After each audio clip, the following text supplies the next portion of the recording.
Renungan Hari Selasa 15 Februari 2022. Para murid salah sangka akan peringatan Yesus kepada mereka.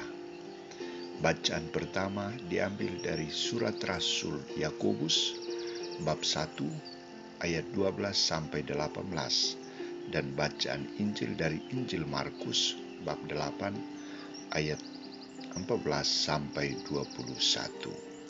Saudara-saudariku terkasih, sikap manusia atau sikap kita dalam menanggapi suatu peristiwa yang terjadi sangat berbeda-beda dan bervariasi. Setiap orang bisa memberi tanggapan dari sudut pandangnya. Coba kita masuk dalam perikop Injil hari ini dan menyimak apa yang dikritik Yesus kepada murid-muridnya karena tidak membawa roti.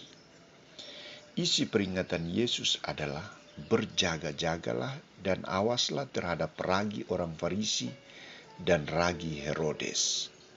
Bagaimana tanggapan para murid atas peringatan Yesus ini? Para murid memberi tanggapan dari sudut pandang mereka yang notabene-nya masih sungguh-sungguh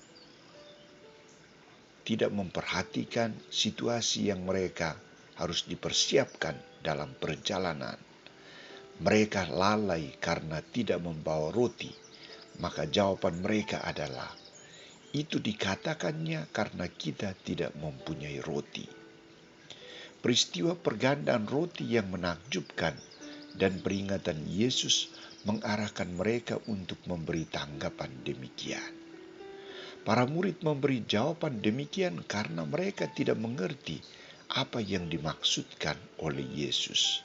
Apa ungkapan menjadi ragi orang Farisi dan ragi Herodes. Fokus mereka hanya pada roti yang disebutkan Yesus. Mereka tidak memahami apa makna ungkapan ragi orang Farisi dan ragi Herodes. Apakah mereka perlu dipersalahkan? Mereka perlu didampingi dan diberi pengarahan, pemahaman.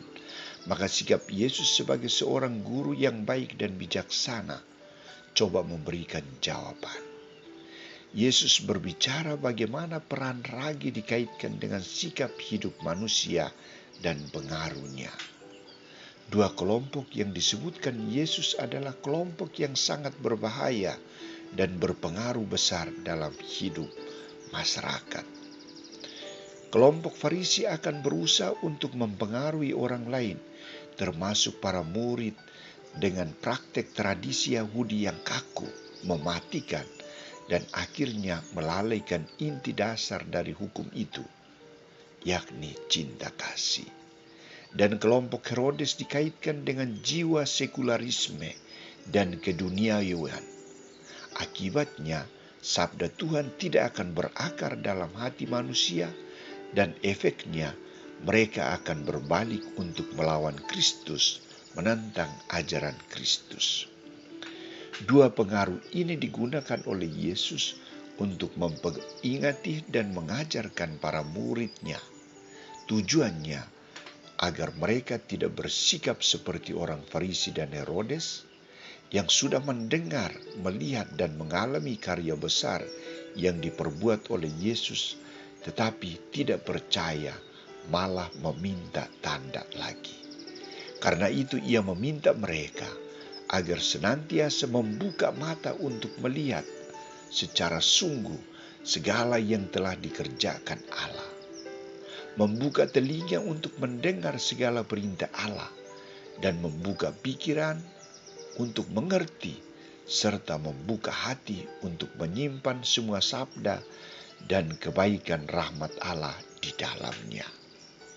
Saudara-saudariku terkasih, kita sebagai pengikut Kristus di zaman yang canggih dan serba modern ini, serba instan ini, harus lebih berjaga-jaga dan berwaspada terhadap segala pengaruh dari dunia ini.